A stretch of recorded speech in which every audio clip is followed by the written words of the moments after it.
Welcome to 108 news Telugu బులెటిన్ల ముందుగా headlines. Tirumala భక్తులకు good news, RTC సేవలు మరింత బలోపేతం. రేవంత్ రెడ్డికి కాంగ్రెస్ నేతల ప్రతిజ్ఞ, మహాత్ముని సాక్షిగా మాట ఇస్తున్నామంటూ కీలక ప్రకటన. విద్యార్థులకు ఇక పండగే, ఆగస్టు నెలలో అన్ని సెలవులే. ఎస్సీ/ఎస్టీల రిజర్వేషన్లపై మోడీ కీలక ప్రకటన.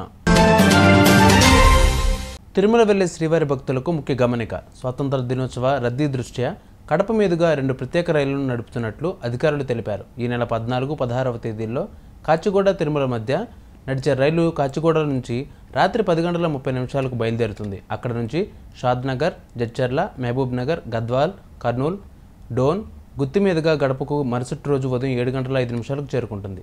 అక్కడ నుంచి బయలుదేరి రేణిగుంట మీదుగా తిరుపతికి ఉదయం 10 గంటల 25 నిమిషాలకు వస్తుంది. ఈ నెల 15, 17 తేదీల్లో ఈ రైలు తిరిగి ప్రయాణంలో తిరుపతిలో రాత్రి 7 గంటల 50 నిమిషాలకు బయలుదేరి కడపకు రాత్రి 10 గంటల 23 నిమిషాలకు చేరుకుంటుంది. అక్కడ నుంచి బయలుదేరి కాచిగూడకు మరుసటి రోజు ఉదయం 9 గంటల 30 నిమిషాలకు చేరుకుంటుంది. అమెరికా పర్యటనలో ఉన్న తెలంగాణ ముఖ్యమంత్రి యనమల రేవంత్ రెడ్డి మంత్రుల దుద్దిళ్ల శ్రీధర్ బాబు, కోమటిరెడ్డి వెంకటరెడ్డి అక్కడ అతిపెద్దదైన డాలస్లోని మహాత్మాగాంధీ స్మారక స్థలిలో బుధవారం సందర్శించారు. జాతిపితకు పుష్పాంజలి ఘటించి ఘన నివాళులు అర్పించారు. వారితో పాటు Indian council general DC Manjunath కూడా ఈ కార్యక్రమంలో పాల్గొన్నారు.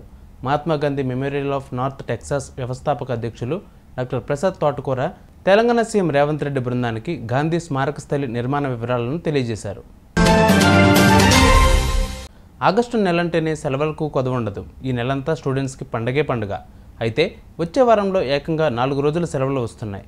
మధ్యలో 1 రోజు సెలవు తీసుకుంటే 5 రోజుల సెలవులు వస్తాయి. వివరాల్లోకి వెళ్తే ఆగస్టు 15 నాడు స్వాతంత్ర దినోత్సవం రోజున జెండా వందనం తర్వాత స్కూళ్ళు, కాలేజీలకు సెలవు ఇచ్చేస్తారు. కాబట్టి ఆ రోజు సెలవుగా పరిగణించాలి. ఆ తర్వాత రోజు ఆగస్టు 16వ తేదీన శ్రావణ శుక్రవారం వరలక్ష్మి వ్రతం వలన ఆ రోజు చాలా వరకు స్కూళ్ళు, ఆఫీసులకు సెలవు ప్రకటిస్తారు. దీనితో 15, 16 2 రోజుల విద్యార్థులకు వరుస సెలవులు రానున్నాయి. తర్వాత ఆగస్టు 18వ తేదీ ఆదివారం కావడంతో ఎలాగూ సెలవు ఉంటుంది. ఇక 19వ తేదీన రాఖీ పౌర్ణమి, శ్రావణ పౌర్ణమి సందర్భంగా ఆ రోజు కూడా స్కూళ్ళు, కాలేజీలకు సెలవిస్తారు. దీనితో మరో 2 రోజులు వరుసగా సెలవులు వస్తాయి. అయితే మధ్యలో ఆగస్టు 17 శనివారం ఒక్కరోజు వర్కింగ్ డే, ఆ రోజు కూడా సెలవు తీసుకుంటే మొత్తం 5 రోజుల సెలవులు వచ్చినట్లు. ఇవి కాక ఆగస్టు 25న ఆదివారం, ఆగస్టు 26 సోమవారం నాడు శ్రీకృష్ణ జన్మాష్టమి సందర్భంగా సెలవులు ఉండే అవకాశం ఉంది. మొత్తానికి ఈ నెలలో విద్యార్థులకు బాగానే సెలవులు ఉన్నాయి.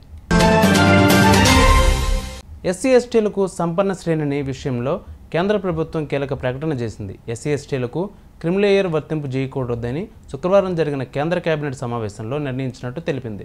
ఈ విషయంలో సుప్రీంకోర్టు చేసిన సూచనలను పరిగణలోకి తీసుకోరాదని నిర్ణయం తీసుకున్నామని పేర్కొంది. ప్రధాని నరేంద్ర మోడీ అధ్యక్షతన జరిగిన మంత్రివర్గ సమావేశంలో విస్తృతంగా చర్చించి ఈ నిర్ణయం తీసుకున్నట్లు కేంద్ర సమాచారం. ప్రసార శాఖ మంత్రి అశ్విని వైష్ణవ్ మీడియాకు వెల్లడించారు. చూసారుగా ఇవి వాళ్ళ బులెటిన్ అప్డేట్స్. మరిన్ని అప్డేట్స్తో మళ్ళీ మీ ముందుకు వస్తాను. అంతవరకు కీప్ వాచింగ్ 108 న్యూస్ తెలుగు.